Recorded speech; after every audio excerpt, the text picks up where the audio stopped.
everyone, and welcome to the Mabry-Hazen House's Shakespeare in the Parlor, where, in the Mabry-Hazen House, we will be performing and discussing Shakespeare in the Parlor. My name is Raine Palmer, and I am an actress, and on top of that, I am the host for episode 2. Now, before we begin, I have a couple of thank yous I want to give out. First, to the Tennessee Art Commission for their support. Next, to the Mabry-Hazen House for letting us use this really awesome room and giving us access to their archives. I'd also like to thank our wonderful camera crew and filmmakers extraordinaire, Sherry and Clinton, and one special thanks to Christina Scott-Sayer. Stina is a dramaturg and an actress and overall a very intelligent and brilliant friend of mine. And she let me talk through this episode with her and gave me some really cool ideas. So if you like it, thank her. If you don't, you can blame me, that's fine. Now today we will be going to the darker side of Shakespeare, but don't worry, I do not mean the problem plays. No one really wants to see that right now. No, we're going to one of the best Shakespearean horror stories, and I mean it has it all. Ghosts, betrayal, strange spells and hallucinations, murders most foul, and, my favorite, witches. It is the only Shakespearean story where saying the actual name of the play could actually give you a curse. I am, of course, talking about Macbeth, also known as the Scottish play if you're superstitious. And I am allowed to say Macbeth. We did agree on that, right? Okay. You're the director. Okay, we're technically performing it, so I can say Macbeth, and if not, 2020 on me. Got it? Got it. Good. Now, specifically today, we will be focusing on Macbeth's witches, who are some of my favorite characters in the entirety of Shakespeare. Now, to start with, I have to say that in the 1600s when this was written, and Macbeth was supposed to be around 1606, no one's really for sure, a lot of people believed in witches. In fact, about 40 years before Macbeth came out, the Scottish Witchcraft Act was passed, which made witchcraft and even consulting with witches really a capital crime. And even King James I, who Macbeth was written for, was reportedly obsessed with witches. He even wrote a book about how to identify them, which is an interesting hobby for royalty, I guess. Now, I wonder sometimes what it was like to see Macbeth for the first time. You have no idea what you're going into, and you see these 3 mysterious beings show up, and they're casting spells, the Weird Sisters, or in some translations, the Wayward Sisters. They're telling you a story about revenge, ushering in a bleak future that only they can see. I can't take you back to the 1600s to experience that for the first time, but with the help of my incredibly talented actors, we can put on a little show for you. So today, we will be performing Macbeth, Act 1, Scene 1, and Macbeth, Act 1, Scene 3 in combination. Joining me today are some of the most delightful ladies I have ever worked with. We just got off a show called Boeing a couple months ago. We all spoke in weird accents, and it was super fun. So I'm gonna ask you guys to please introduce yourselves and say what roles you're going to be playing today. My name is Joann Damiani, and I am playing the third witch. I am Casterline, and I will be playing the first witch. And I am Raine Palmer, and I will be playing Witch number 2, as well as reading our stage directions. Ladies, you ready? Ready. All right. Macbeth, Act 1, Scene 1. Scene 1, a desert place. Thunder and lightning. Enter 3 witches. When shall we three meet together? In thunder, lightning, or in rain? When the hurly-burly's done, when the battle's lost, won. That will be ere the set of sun. Where the place? Upon the heath. There to meet with Macbeth. I come, Grey Malkin. Had it called. Anon. Fair is foul, and foul is fair. Hover through the fog and filthy air. Insane. Macbeth, Act 1, Scene 3. Where hast thou been, sister? Killing swine. Sister, where thou? A sailor's wife had chestnuts in her lap, and munched and munched and munched. Give me, quoth I. Aroint thee, witch, the rump-fed Ronian cries. Her husband's to Aleppo gone, master of the tiger. But in a sieve I'll thither sail, and like a rat without a tail, I'll do, and I'll do. I'll give thee a wind. Thou art kind. And I another. I myself have all the other, and the very ports they blow, all the quarters that they know, I the shipman's card.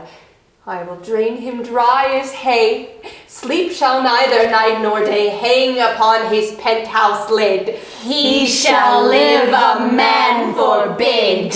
And weary sinnets 9 times 9 shall he dwindle, peak and pine, though his bark cannot be lost. Yes, it shall be tempest tossed.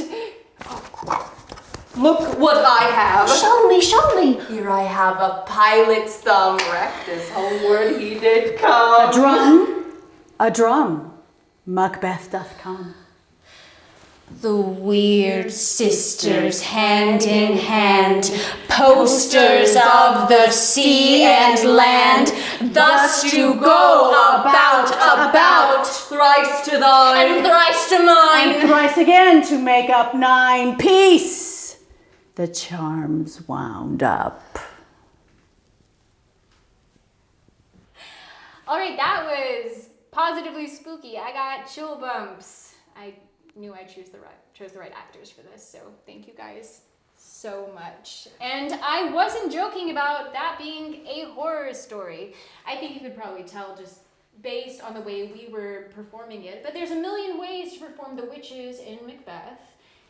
There's probably also a million wrong ways. I think we've all seen a couple versions that we didn't like. But now that I have them captive here, because they've been on camera, I'm going to make them talk about their opinions. Because I think they're smart, and I think they have nice things to say. Maybe mean things. Who's to say, based on my questions? All right, so I think as an actor, it's kind of hard to scare people. You know, there's this kind of sense about it that everyone's already seen a movie that's freaked them out more than just seeing a play. Although some plays can be incredibly powerful. I know I've seen a production of Macbeth that freaked me out more than a little bit. But we are not given something that the original Shakespearean actors had, which is the ability to just fall into that fear of witches. Because nowadays, we're not really as scared of them. And, you know, that's fair. People in the 1600s were scared of witches. People in the 1800s were scared of witches. A little bit of Tennessee history. We actually have a cryptid, would you almost say? A myth, a legend of the Bell Witch, which is what the Blair Witch Project is based on. It was a haunting, supposedly by a witch, over in Middle Tennessee, and it's one of those things that really freaks people out. That started around 1817, and people still believed it, including the infamous President Andrew Jackson, who turned tail and ran if the stories are true. So we're not given that kind of intimate fear that already existed during the 1600s or the 1800s, because nowadays people aren't really scared of witches. And in the original performance, when they did it in the Globe, they did it during the daytime, so they couldn't even turn off the lights to simulate darkness. I know when I did a performance of Macbeth, we had the witches hold flashlights under their faces. We did scary noises next to the audience, made a couple of high schoolers scream. Always fun as an actor. But the way Shakespeare wrote this, it was still scary, even in broad daylight, which is kind of amazing. What do you guys think it is about the scene, about the words that Shakespeare chose, that he begins his horror story in broad daylight and can still make people quiver in their seats? I think maybe the fact of it that it was in broad daylight kind of brings that forth, it could happen anytime, anywhere.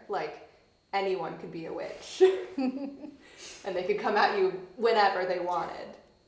They're not creatures that are held to only being in the darkness. Maybe they could come out in the daytime. I think that's a really great point. Not something I would have thought of, but Absolutely. Like if you look like the movie Midsummer, it's like all in the daylight, but it's like this super like psychological like thriller like horror movie like. Which is refreshing because things that happen in the dark are harder to see. That is true. So now you get the full witches uncut. Yeah. Cut under light. And well lit. Yeah. And some of the language that Shakespeare chooses just to kind of portray the witches really kind of adds to that spookiness. Not only do we have the familiars that we call out to Paddock, and even the unnamed familiar of the third witch, which for some reason Shakespeare just decided to be like, no, you can wait. Anon. Yeah. Well, he's chosen so many interesting things, especially in Act 1, Scene 3, where you're talking about getting revenge, and we're providing you the means to do so for this slight. Mm-hmm. It's this sense of power, I think, that's really cool. We've talked about this when we were rehearsing it. How do you guys feel about those monologues actually being spells? Well, I wonder if when she's telling us the story, it doesn't start out as a spell, but we immediately fall into it. Yeah. And, that's who we are. I think now we're going to create this spell. Yeah, to get back it's at this. the intent. The intent is what turns it into a spell, I think. And I mean, it could also be scary because it is these women have all this power, and that wasn't a thing women had back then. It's true. Oh, Yeah. So the idea of women being able to wreck men's ships and do this and that was probably pretty alarming. Absolutely. No, that's very true. And I think it was very fun getting to do this there's some daylight behind me, we have lights, we have everything. So this is probably about the level of brightness that you may have gotten at the Globe Theater or some performances where they didn't feel comfortable turning off the gas lights or something. Heck, if someone wanted to just put on a show in the Parlor, as we are doing now, and some people did in the Victorian ages and Regency era and whatnot, because you can't always go out to the theater. You might just sit here, you might tell a scary story or something. It's kind of the essence of that. And I think Shakespeare chose some really cool words. And he made some words that are just super inspiring. I mean, so this is for me one of those iconic shows. Like when you think Shakespeare, a couple of them just pop into your head. You say Shakespeare, you get the balcony scene in Romeo and Juliet. You get to Last Poor Yorick and Hamlet. You get Et tu, Brute and Julius Caesar. And you get Macbeth. Because most people know the story of Macbeth. And that's kind of a weird thing, isn't it? Because I know growing up specifically, and I'm not sure if it was the same with you guys, I knew some of the witches' lines before I knew what Macbeth was. Absolutely. I mean, it's things like, something wicked this way comes, double, double toil and trouble, and when shall we three meet again? And these are things that are so parodied and kind of integrated, I can say words, into our popular culture, even beyond Macbeth. And what do you guys think that is about the witches themselves? Why have they kind of surpassed their own play? They're minor characters, but somehow they've become the thing. Witches are timeless, aren't they? I think so. I mean, they were a fright then. They've been a fright since. They're a fright to some of us now. They're an entity of them in and of themselves. So yeah, they're gonna jump out off of those pages, and they're gonna be something that you remember and relate to or fear or whatever. And I think they kind of bridge that gap between like a fictional character and an actual person, right, because people are witches and can be witches. So it's like, it's more intimate than like a vampire or a werewolf or something. I think maybe that's the reason why it's been so in the zeitgeist. I think that's very true. I mean, we discussed earlier that we'd seen tons of versions of the witches in Macbeth, even if we didn't see tons of versions of Macbeth himself. And there were a massive amount of variety. What do you guys think is a trap that people often fall into when they do play the witches? Because we kind of discussed that a little earlier too. Well, there are the stereotypes of the voices that we didn't use today. We should have. And the green noses and there are stereotypes that witches in our day have. I don't know what the stereotypes were in Shakespeare's day. Mm-hmm. But when it's not a stereotype, it is more frightening, more real. That's absolutely true. Now, I won't keep you guys much longer. So I do have a final 2-part question. I did this in my other episode too. I warned you about one of them, did not warn you about the other, and it upset one of my actors last time, so I'm going to do it again. All right, so my question is, who is your favorite witch in pop culture? And if you could play any role in Shakespeare, what would it be? I can start again, because I did that last time, and I've had time to think. My favorite witch in pop culture is actually Granny Weatherwax from this book series called Discworld by Sir Terry Pratchett. She's actually from a book that is a parody of Macbeth. Most of the witches' books are based on Shakespeare, which is a lot of fun. And she is this old crone who doesn't use magic so much as she uses psychology to get people to just like have practical reasons to fix their problems. So they're like, oh, give me an ointment, my back hurts. And she's like, here's an ointment. And they look away and she like jabs them in the back and fixes their issue. And she's like, magic. And today, the character I would like to play again is Puck from A Midsummer Night's Dream, because I've been thinking about him. Ladies? Do you want to go first? I can.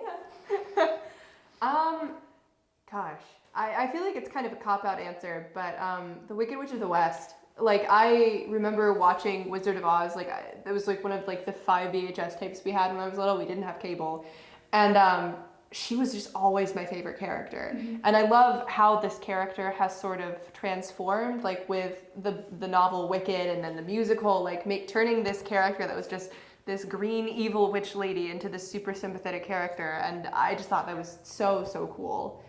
As far as the character goes, oh man. Honestly, Oberon or Titania in A Midsummer Night's Dream. I love these weird, otherworldly, in-between characters like the witches and like the fairies, and I think it would be really cool to play more of them. Absolutely. Joann. Okay. My answer to your first question is very 20th century pop culture, my very vanilla childhood. My favorite witch is Samantha Stevens in Bewitched. Yeah, that's good. And I cannot tell you how many times I tried to figure out how to wiggle my nose. And I also thought it was very cool that she could just get anything she wanted or do anything she wanted by wiggling her nose, and I could never figure out why she didn't get and do more. You know? So that is my answer for that question. As far as a Shakespeare character that I might really love to play, let's go, kind of off type and say I would like to play Hamlet. Ooh. Because why not, Yeah, why not? I mean, there are a lot of great characters in Shakespeare, and I've had the opportunity to play several, but I've never had the opportunity to play Hamlet, although I did play Baptista once, but as a woman. So I'd like to play Hamlet as a man or a woman. I don't care. I just think it would be awesome. I like that. Those are both really good answers. Well, thank you guys for joining me and possibly casting a spell. It felt really powerful because I'm not sure if you guys could hear it, but when we got loud, that piano was reacting to us. Yes. It had some nice strums, gave us some nice undertones. It was very spooky and I liked it. But thank you guys again. I couldn't have asked for better witches to join me. Thank you. And thank you guys for watching. Thank the Mabry-Hazen House. Thanks to the Tennessee Arts Commission. Thank you to everyone involved in this. Have a good night. And if a witch asks for some of your food, just give it to her. Just give it to her. Especially if your husband is a sailor. He doesn't deserve that.